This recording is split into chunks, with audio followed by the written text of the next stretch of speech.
Hey you guys, it's Miss Duncan. We kind of have a lot going on this week, so I thought that it might be helpful if I showed you a video of just kind of walking through what this week is going to look like. So first you should notice at the top that I only have 4 tabs open. I had to just go through and close all of my tabs just for you guys because I knew you'd say something if I didn't. Okay, first of all, just make sure you read through the little note that I left to you guys, and I'll just say this, like, just make sure as you're continuing to work that you're putting forth your best effort and everything. Most of you guys are doing great, but just a reminder, I know that this is difficult. Let's just do the best that we can. You'll see a video about how certain students from PBJH are coping with distance learning. They even made a document for you for like an online planner, and then it's telling you to watch this video that you're currently watching. So this week we're doing a couple things. We are learning some new stuff and we're doing a quick review. So if you use this document, there's links to most things. I also highlighted where you'll find a link specifically in Google Classroom. Hopefully that makes it a little bit easier for you guys to find it.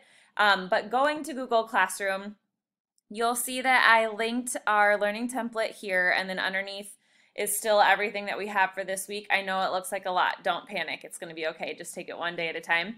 I also tried to be a little bit more organized and just made a week 4 distance learning tab in our Google Classroom. So it goes in order of the events that we're going to have for the week. So hopefully that will help us all stay a little bit more organized. So first thing you're going to open up to, let's see if it'll let me do it, is again that template. And I already have it open, so I'm just going to look at it right here. For Monday, you are going to be reviewing relevant and sufficient evidence. There is a slideshow that you're going to follow along with. Make sure that you're watching it in present mode. And as you are watching that, if I go back to my documents here, there is a notes sheet that you're going to be following along with. So it tells you exactly what slide you need to be on. Make sure that you are reading every single thing on there, but you're going to complete in complete sentences and awesome grammar, of course, answers to the questions here, and then you will submit this on Google Classroom, as you'll see, by the end of the week. So that's the first thing you're going to do. Hopefully it's an easy review about what sound, relevant, sufficient, etc. means. We did talk about this before we got up for all of this, but just to reframe and remind us, that's the first thing. Next is just make sure you are working on week 3 for Passion Project tracking sheets. Again, just make sure you're adding some more detail to your reflections. If you look at the example, that's what I'm expecting from you guys. So just most of us need to step up our game a little bit, just saying. Okay. Next, on Tuesday, you are going to learn something new, and it's called an annotated bibliography.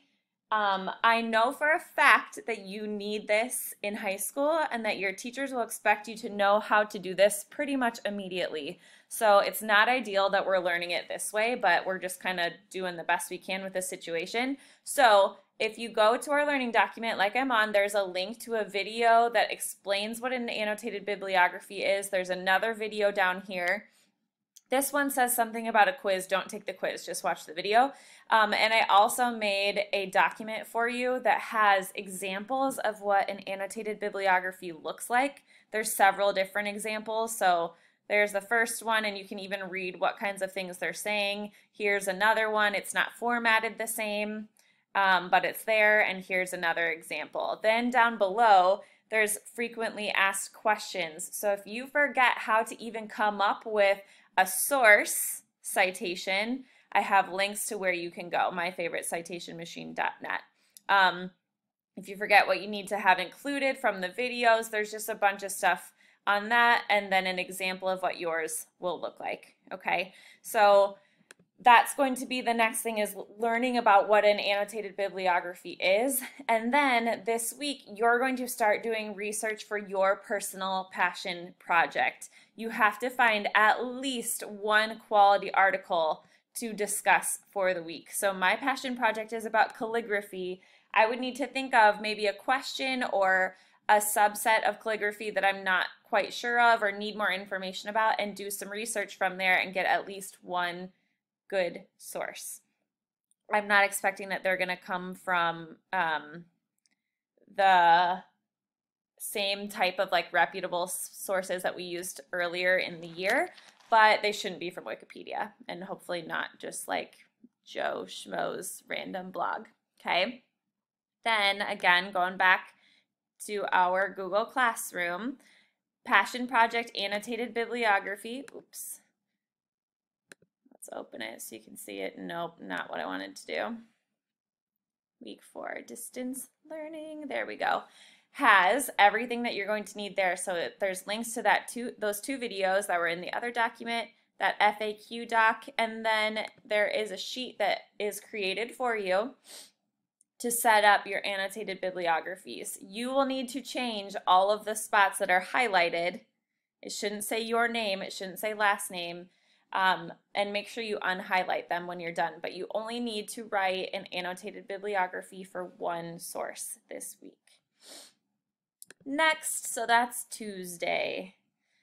Wednesday, you're going to apply that annotated bibliography idea one more time. I know you're so excited about that.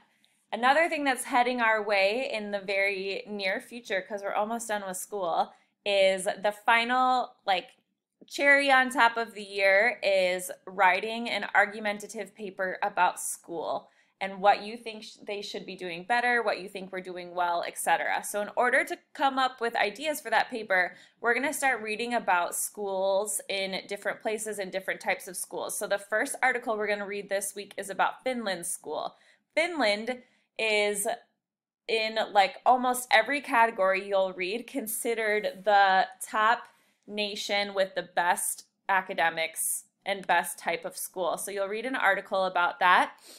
And then dun, dun, dun, another annotated bibliography. So going back, good old Google Classroom, I first have a link to that article about Finland, and then our paper is about school effectiveness. So in Google Classroom, again, it looks almost exactly the same as that last document we checked out.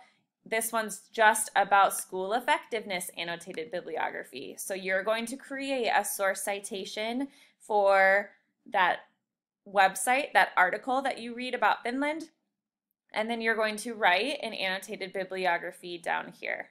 Okay, I know that I'm not super explaining what an annotated bibliography is. The reason for that is you have videos and explanations and examples that you'll be watching this week, and this recording that I'm making right now is already super long and I don't want to make it even longer. So that stuff is there for you. It will make more sense when you read and watch that stuff.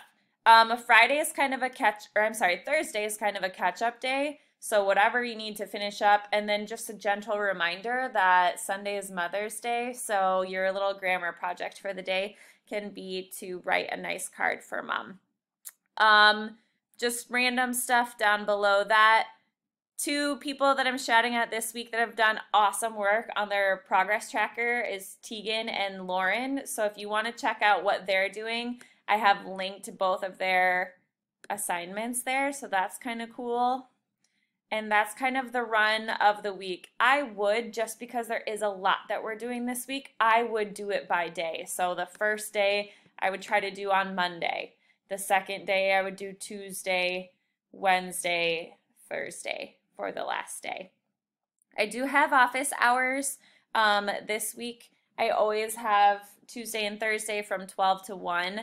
I might throw a Google Hangout up on Google Classroom at some point, just in case you guys have questions, because there is a lot of new stuff this week. But I know you can do it, and I am so proud of everything that you're doing so far. So keep up the good work. Got some new stuff coming your way this week, but you've got it. Hope you guys are all doing well. I miss talking to you so much, and I will see ya on the flip side. Bye.